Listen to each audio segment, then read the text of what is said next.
Hi, I am Kirsty, the Squarespace website designer at Kirsty M Design. In this video, I just wanted to chat through some of the changes that Squarespace have made recently to the dashboard interface. If you've logged on to your Squarespace website in the last week or so as of filming, this is the first week of October, you may have noticed that there have been some changes to the menu. What used to sort of say pages, commerce, marketing, etc. has now got some different titles and the layout slightly different. I would say largely all of the contents of the menu are the same. What Squarespace have done have changed how it functions slightly and where things live within that kind of menu structure.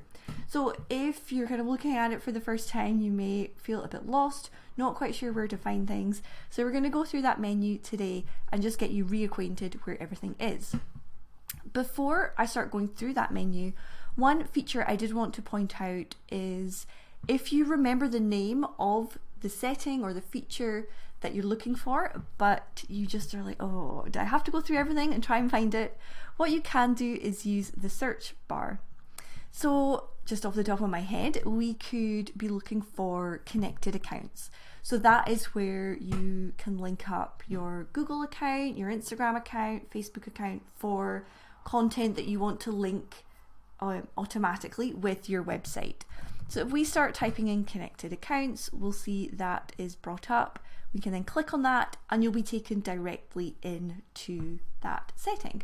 So that saves you a bit of time as you're getting used to this new menu, and also just in general, I like to use it to get to certain places that I kind of frequently go back and forth to.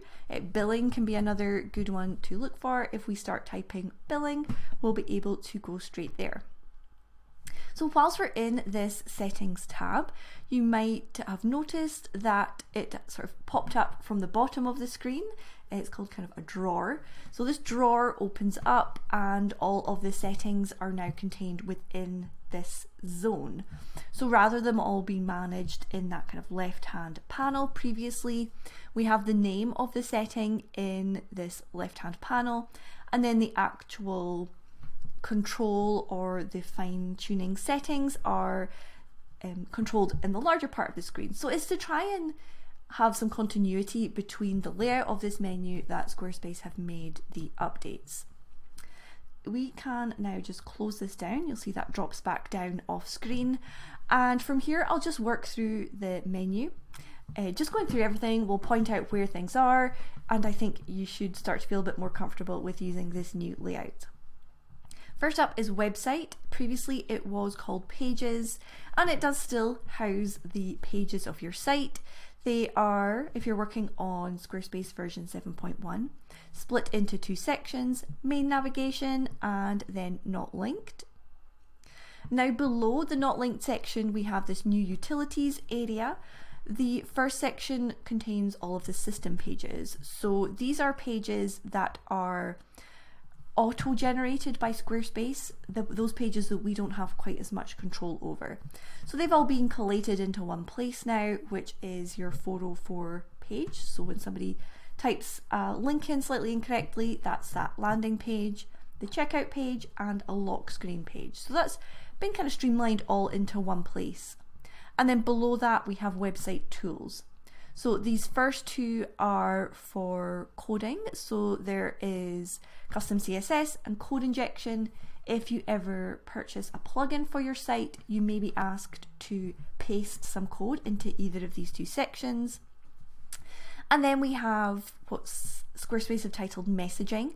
And this is where everything that allows you to kind of communicate with visitors to the website can now be controlled. So the announcement bar was that sort of coloured bar that would appear along the very top of your site, the promotional pop-up, which is often used for promoting a newsletter or mailing list, mobile information bar, which is what's visible when people view your site on mobile, which can be useful if you're a physical business or you take or people get in touch with you using a telephone number, and then cookies and visitor data, which is where you can add in your disclaimer, link to your privacy policy, etc. The next option now is selling. Previously it was called commerce, and this is still everything related to your online shop. I would say what Squarespace have done here is now split everything related to your shop into two different sections. This main selling tab is mostly the settings relating to the front end side of your shop, so the things that the customer will see as they're browsing your shop, as they're looking at your product, etc. So the first tab is products, where you can control inventory. Orders is where you'll be able to print out the invoices, packing slips, etc. The finance is where you can download Excel documents of the income for the business, discount codes. Project management is actually a new feature that Squarespace have added relatively recently. It is where you can, it's a sort of very simple project management system that can be controlled directly within the website. So you can create projects, link that to a client, have a service linked to that as well, which you can then invoice a client directly, which would email that invoice to them. They could then pay in one installment, in a deposit, and a final installment, split payments, etc. So if you aren't using an invoicing service, or sorry, an accounting software for your invoicing, you could use this. Or if you're not using something like Dubsado, another sort of third-party project management tool, this is a nice, simple, streamlined way to manage one-off clients, one-off invoices. So something to look into if that is something you have within your business. And then the selling tools tab, they've kind of collated lots of different menu items into this one place. The top section here relates to linking up with other services, whether that's Facebook, Google, Instagram, custom merch, so that allows you to link up with Printful to print t-shirts or other physical products, point of sale, a donations button. And then down the bottom here, I think this is a really important section of the online shop, which is maybe a little bit hidden now, but it allows you to turn on and off product reviews, the waiting list status for certain products, kind of coming soon messages, your related products, and customer notifications. So this one I think could probably do with its own sub menu item here, but I know it's a bit of an evolving process updating a menu like this, so things may change again over time. Customer notifications is where you would set up all of the emails that customers get when they make a purchase from you. So adding your branding to that, customizing the text, etc. When you click here, it's just exactly the same as it was before. It's just maybe a little harder to find than it used to be. And then your accounting tools below. Next up is marketing, and the first option here is email campaigns. So that is the Squarespace email marketing platform that can be accessed directly from the dashboard, and then their marketing tools, similar layout to what we just saw under that selling tab. You've got, again, those promotional pop-up announcement bar. You might find that some of these items now appear more than once, but they are the same items. So remember, back in website, under utilities, we saw the promotional pop-up and announcement bar. So they can be accessed in a couple of different places. And then SEO appearance allows you to add a website title and description to help you get those keywords in for your business. And you'll note when we click on that, that's actually accessed within the main settings, so that drawer that pops up from the bottom. So it's just kind of getting to know where everything's living now.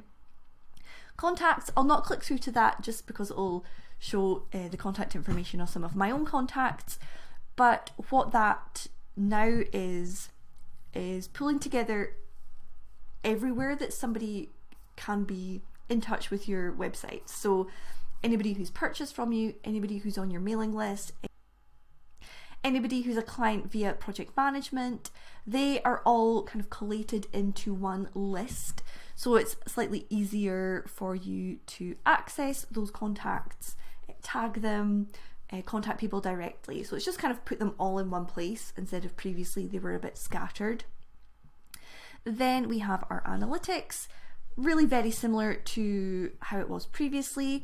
They've added in these tabs along the top and a couple of sub items just to help sort of navigate, but really this is very similar to what it was before. Scheduling is the Squarespace scheduling platform, which again, really similar. It's just taking a moment to load up because I don't actually use it on my website, but that is unchanged. The asset library, again, unchanged. It just sort of moved position slightly within that menu. And this is, I think it was added maybe a few months ago. It's a slightly newer feature within Squarespace, and it can be useful to help you organize files within your site. So perhaps you've recently had a brand shoot and you have some of your own branded stock images that you like to use within your blog posts. You can create a folder under Add New folder, upload those all into a folder called Blog, and then when you're working on blog posts and you're adding a new image, you'll always be able to just go into that blog folder, and that just saves a bit of time. Just a little bonus tip as we're going through this menu. And so almost at the end here we have settings. So you'll notice that pops up from the bottom of the screen there, and the contents of settings mostly unchanged. You'll see maybe a few new sections within here. They have just really reorganized it and added in these subheadings to just help you find what you're looking for and sort of collate the similar settings together. So we've got domains and email, everything relating to your website. We now have those selling settings in here, which is new. Personally, I think it was easier to navigate when they were all within what was commerce is now selling. And I understand the logic of putting them some in settings and some in the selling tab. But from a usability point of view, I thought it was better kind of when they were all together. But it's new, we're getting to know it, and I may over the coming months find I prefer this layout. But if you are looking for some of those commerce settings that you previously found under commerce, do check settings, and I think you'll probably find them here. Then got marketing, third-party tools, and then account and shortcuts. So that is our new menu. The final thing is help, and that's just the same as it was before. It'll take you over to the Squarespace help links, and they have lots of great information in there as well. So hopefully this helps get you acquainted with the new menu. As always, any questions, do reach out via email, or you can pop a comment below this video if you're watching it on YouTube.